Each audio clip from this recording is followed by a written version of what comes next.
War memorial dedicated to the men and women who fought alongside them and didn't make it home.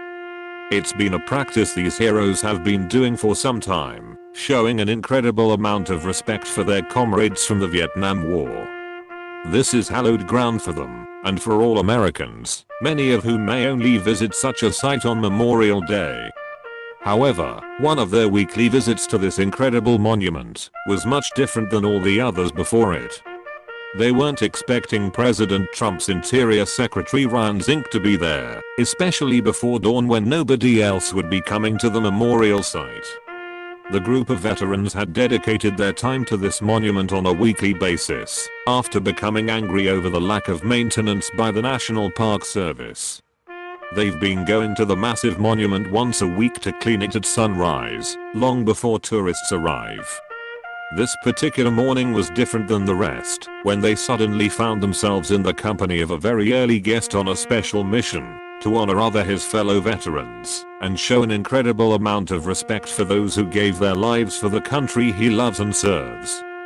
The Patriot Journal reports, because of these liberal rules regarding a national monument, it requires extensive maintenance in the form of scrubbing and cleaning on a weekly basis.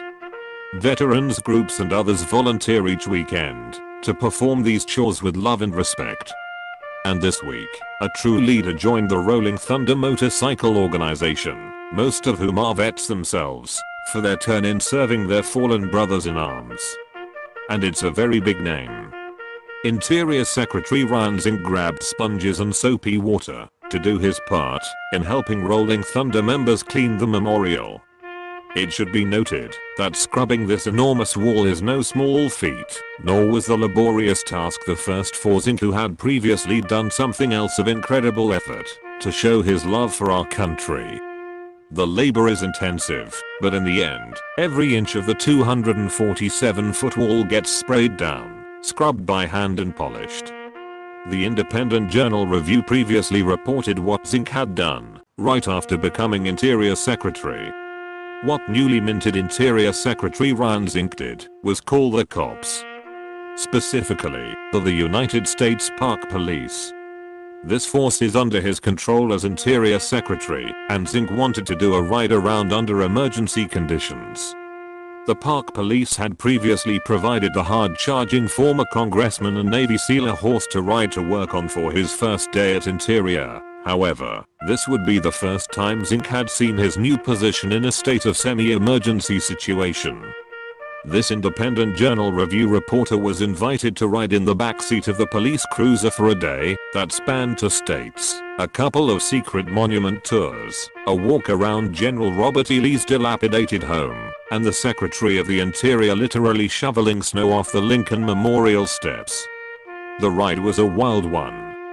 During the government shutdown in 2013, when Barack Obama was in office, the former administration decided to punish the people and shut down national parks.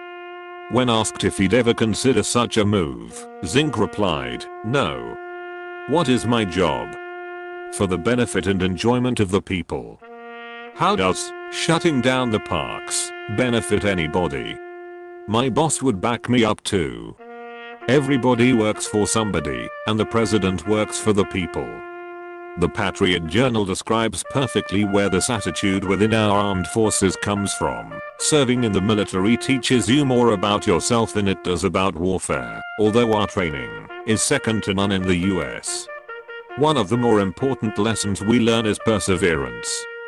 President Donald Trump understands this, and further understands the necessity of saluting and honoring the American flag. Honor is a big part of the military, remember that perhaps perseverance reigns supreme in the armed forces.